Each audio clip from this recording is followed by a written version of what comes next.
Sejam bem-vindos ao canal. Eu sou o professor Newton Genobier e aqui você vai encontrar conteúdos exclusivos sobre a acupuntura, fisiologia energética e craniopuntura. Tudo embasado na medicina tradicional chinesa e em terapias integrativas contemporâneas. E se você busca um canal onde você vai ter acesso a conteúdos científicos e filosóficos, esse é o seu canal. Bom, e se você é novo por aqui, não se esquece de se inscrever no canal, deixar o seu like, tocar o sininho das notificações e encaminhar esse vídeo para colegas, amigos e pessoas interessadas em práticas integrativas e complementares e também medicina tradicional chinesa. Tá? O nosso conteúdo de hoje será neurofisiologia energética. Mas para explicar neurofisiologia energética, a gente tem que voltar lá atrás e compreender como que se forma um ser. Então, para biogênese, para biologia, esse ser ele é formado primeiro pela união dos espermatozoides no óvulo, forma-se a partir daí a célula ovo, e a célula ovo ou zigoto, ela vai se duplicando, vai se modificando, vai passar por fases. Essa fase, então, nós temos o zigoto, nós temos que é a fecundação do espermatozoides no óvulo. A primeira fase, depois da duplicação celular, vem a mórula, onde a célula vai se dividir muitas e várias vezes, células do mesmo tamanho. Depois vem a blástula, e a blástula, as células elas vão começar a se diferenciar e vai haver uma cavidade onde vai ter um líquido chamado blastocélice. Posteriormente nós vamos ter a gástrula. A gástrula, aí as células já estão bem mais divididas e aí vão formar os folhetos embrionários, a endoderme, ectoderme e mesoderme. A partir daí vem uma outra fase que é a organogênese, onde vai ser formado os órgãos, as vísceras, o tubo digestivo, o tubo neural, o cérebro e etc. Tá? Então, essa é a visão, é o pensamento da biologia, da biogênese. Só que nós vamos falar de uma outra forma, tá? Nós vamos falar com relação à neurofisiologia energética. Como é formado um ser na visão da medicina tradicional chinesa. Então, vamos lá. Primeiro nós temos uma energia. Essa energia, ela é uma energia celeste, é uma energia etérea, ela está ligada ao Tao, então ela vem antes da concepção. Vamos imaginar que nós temos aqui um monte de energia Yuan. Então, quando há a concepção ou a fecundação entre o espermatozoide e o óvulo, no exato momento vem essa energia Yuan, que também é chamada de Yuan Shen, tá? Ela penetra e ela vai ser a responsável pela criação de novos Shen. Seria, conforme Felipe Cianot, o espírito do bebê, certo? Então, vai ser formado o zigoto. A partir do momento que é formado o zigoto, nós temos uma constituição de uma nova energia, chamada energia Zong, que carrega componente genético do pai, componente genético da mãe, e vai ser responsável pela duplicação dessa célula, né? Pelo desenvolvimento dessa célula, pelas fases de mórula, blástula, gástrula, até chegar na organogênese. Tá? E nós temos também um outro componente. Esse componente Yuan e Zong, eles vão formar a essência do bebê, certo? E vai para um local específico, aonde futuramente vai ser formado o rim, ok? Então nós temos aqui a energia Yuan, que seria um fragmento de luz do Tao, quer dizer, uma energia ligada ao Tao, ou espírito do bebê. Consciência espiritual pré-existente, quer dizer, essa energia não existe, ela vai ser responsável pela formação de um novo ser. E aí nós temos o Shen pré-celestial, ou Shen pré-celestial, né, que é o Anshen, ou espírito original. E aqui a gente vê, no exato momento, que essa energia Yuan Shen, ela, a partir do momento da fusão entre os espermatozoides e o óvulo, quer dizer, a fecundação, forma a energia Zong ou zigoto, tá? Então, nós temos essas duas energias, né? Yuan e Zong, que vai para um local específico. Dessas duas energias vai ser formada, então, uma energia chamada Jing-Shen, quer dizer, essência do espírito.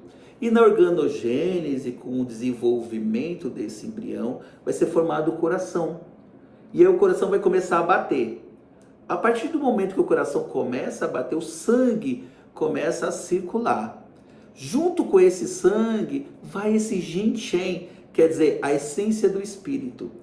Só que essa essência do espírito, quando essa essência ou esse sangue passar pelos órgãos Zang, quer dizer, fígado, baço pâncreas, pulmão e rim, ele vai ser a união da energia desses órgãos com essa essência do espírito, ou Jing-Shen, vai ser formado outros espíritos ligados ao Shen.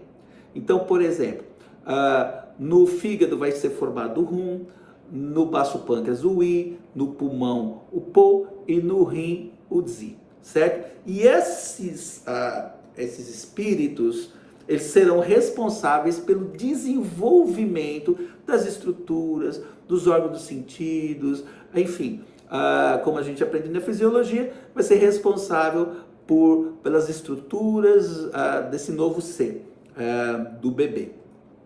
Então, nós temos assim, quando é formado o Hum, no desenvolvimento do bebê, o Hum está ligado ao fígado e se desenvolve aí o sistema proprioceptivo, que vai se expressar no cérebro através da criatividade, da imaginação, e a emoção é a raiva. Então, o órgão do sentido são os olhos e o sentido é a visão. Isso é muito importante, tá? O Zi, que está relacionado ao rim, no desenvolvimento, então, ele vai ser responsável pelo sistema vestibular. A estrutura psíquica cerebral seria a vontade, a emoção, o medo. O Zi está ligado, o órgão dele é a orelha e o sentido é a audição. Aí nós vamos ter o Shen, que tá ligado, é o primeiro, né? Está ligado ao coração. No desenvolvimento, vai ser responsável pela razão, pela consciência, a sua emoção é a alegria e a fala e a língua, para a medicina chinesa, a fala é um sentido e a língua é o órgão. Então, o coração e o Shen, no desenvolvimento embrionário, ele vai ser responsável pela fala. Então, ele que vai mandar energia para o cérebro para constituir, para que esse bebê ou essa criança venha a falar futuramente, tá? O Zi, que está ligado ao baço pâncreas, no desenvolvimento vai ser responsável pelo pensamento, pela cognição. A emoção é a preocupação. E o órgão do sentido é a boca e o sentido é a gustação. Já o Po, que é o espírito do pulmão, né, no desenvolvimento ele vai ser responsável pela olfação e pelo sistema tátil, tá? É responsável pelo instinto de permanência da vida, né? Instinto de permanecer vivo. A sua emoção é a tristeza. E os órgãos do sentido é o nariz e a olfação e a pele. O pulmão é responsável pela pele. Então, o tato, o pulmão é responsável pelo tato, ok? Então, aqui nós temos os órgãos sentidos, que são responsáveis, ou que serão responsáveis, pela maturação cerebral dessa criança. A criança ela vai ter contato com o mundo, ela vai receber informações e dar respostas adaptativas a esse novo mundo. Então, esses espíritos ou essas entidades viscerais, Shen, Hum e Zi e Po, serão responsáveis, então, pelo desenvolvimento não só da maturação cerebral, mas psíquico desse novo ser. Então, o que acontece? Nós temos, através desses órgãos, a percepção do mundo. Então, a visão, a olfação, o tato, a audição, o paladar e a fala da criança, tudo vai estar relacionado com esses espíritos, com essas entidades que serão responsáveis. Então, se essas entidades ficarem perturbadas, vai acontecer um atraso de desenvolvimento dessas crianças ou desse novo ser. E aí nós temos também o sistema proprioceptivo, que está ligado ao fígado, tá? Que os movimentos, tendões e músculos. Nós temos o sistema vestibular, que está ligado ao rim. E nós temos o sistema interoceptivo, que informa as sensações internas de dor, de fome, de sede, etc. E aí está ligado a todos os órgãos. Quando uma criança ou um feto, durante o seu desenvolvimento, por algum motivo, ele tem a alteração nesse desenvolvimento, quando essa criança vir para o céu posterior, quer dizer, depois do nascimento, ela vai apresentar dificuldades num desses sentidos. Então, por exemplo, nós temos os autistas, né, que apresentam distúrbios alimentares, distúrbio tátil, distúrbio vestibular, distúrbios proprioceptivos, todos ligados à má formação ou o má acoplamento desses espíritos. Então nós temos que o processamento eficiente do sistema sensorial, ele é crucial para o desenvolvimento e a capacidade de aprendizado e adaptação da pessoa nesse ambiente. É necessário para a maturação cerebral e do desenvolvimento. Quando há dificuldade no processamento sensorial, pode ocorrer a disfunção da integração sensorial. E é isso que é o que mais ocorre, o que mais tem ocorrido. E hoje em dia a ciência ela não consegue ter essa resposta. Por que acontece isso? Então, por exemplo, uma mãe, quando durante a gestação, pode sofrer traumas, distúrbios emocionais, e no acoplamento desses espíritos, nessa formação que eu acabei de falar, do coração, do fígado, do rim, do baço pâncreas e do pulmão, pode haver uma disfunção a partir daí. Então vamos lá, olha só, o Shen está relacionado à fala, e aí os distúrbios de fala vão estar relacionados ao Shen. Então, atraso na fala, ecolalia, dificuldade na comunicação não verbal, alteração na prosódia, dificuldade na formação de frases e na combinação de palavras. Então nós podemos ter, a partir de uma má formação do Shen, um distúrbio de fala.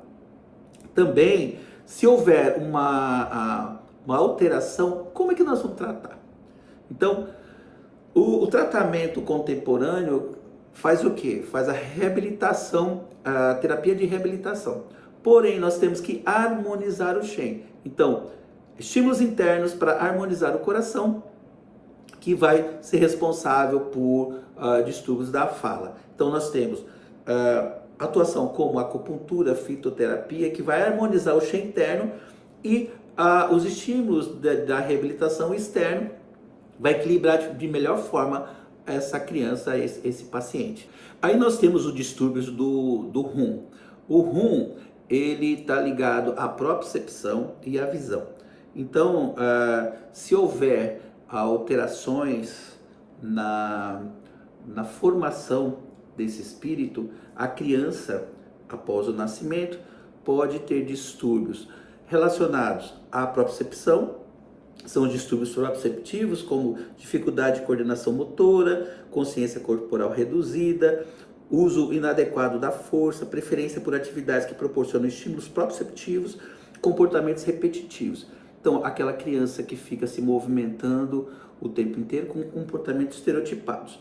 Também pode ter problemas na visão, como dificuldade no processamento visual, sensibilidade à luz ou fotofobia, estereotipias oculares, estrabismo e ambliopia, problemas de rastreamento visual, dificuldade no contato visual. Então, todas essas alterações estão ligadas ao fígado e ao rum. Então, para tratar, a gente precisa tratar o fígado e tratar o rum. Como é que a gente faz, então? Então, se eu tenho uma alteração no rum, eu vou fazer estímulos internos para harmonizar o fígado. Esses estímulos podem ser com agulha de acupuntura, com a fitoterapia, com massagem em pontos específicos para harmonizar o fígado. Ou a criança tem medo de agulha, a gente pode estar utilizando o laser, tá? E aí faz então os estímulos internos, juntamente com os estímulos externos ou terapia de reabilitação, para poder tratar os distúrbios da visão ou os distúrbios proprioceptivos, tá? E aí nós temos o DZI, que está relacionado ao rim. O DZI, ele vai causar distúrbios auditivos e vestibulares, como, por exemplo, a hipersensibilidade a som, a hipossensibilidade a sons, né? Dificuldade no processamento auditivo central e distúrbios vestibulares, hipersensibilidade ou hipossensibilidade e dificuldade no equilíbrio. Então, para a gente poder resolver esse problema vestibular e auditivo, então, muitas vezes se trabalha com terapia de integração sensorial, que é válida, ótimo, só que dá para a gente potencializar a terapia de integração sensorial se a gente começar primeiro a fazer o estímulo interno. Então, tratar de dentro para fora, depois de fora para dentro. Então, se eu tenho um problema vestibular, é melhor eu tratar o rim e depois fazer o trabalho, a terapia de integração sensorial, por exemplo, no vestibulador, no balanço e etc. Tá? E aí eu tenho a alteração no I.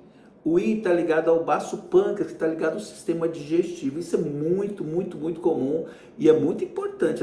As pessoas acham que não dão tanta importância para isso. Então, por exemplo, a criança que tem seletividade alimentar, a criança que tem distúrbios digestivos, está ligado ao acoplamento lá atrás na barriga da mãe do I no baço pâncreas do estômago. Vamos lá. Então, os distúrbios gustativos, né? A hipersensibilidade e hipossensibilidade gustativas, seletividade alimentar, reações aversivas, dificuldades em explorar objetos com a boca e engasgo.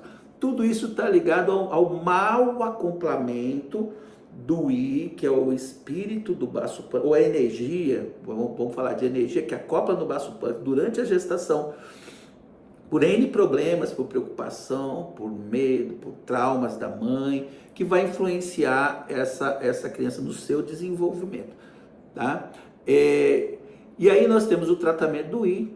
Da mesma forma, nós precisamos dar estímulos com agulha, com sementes, com cristais, com laser, para que nós possamos tratar de dentro para fora. E depois oferecer os estímulos da terapia de reabilitação para minimizar ou superar o distúrbio gustativo, tá? E aí, por último, nós temos o distúrbio do POO, que está ligado ao pulmão, que está ligado à parte olfativa, que não é muito mais a tátil. Então, os distúrbios olfativos e tátil, né? A hipersensibilidade e hipossensibilidade olfativa, os distúrbios táteis, que hipersensibilidade e hipossensibilidade, busca sensorial, a desregulação sensorial, que esse é muito comum também, né? Criança que não gosta de toque, que não consegue fazer movimento e etc, etc. Porque o tato também está ligado ao movimento, tá?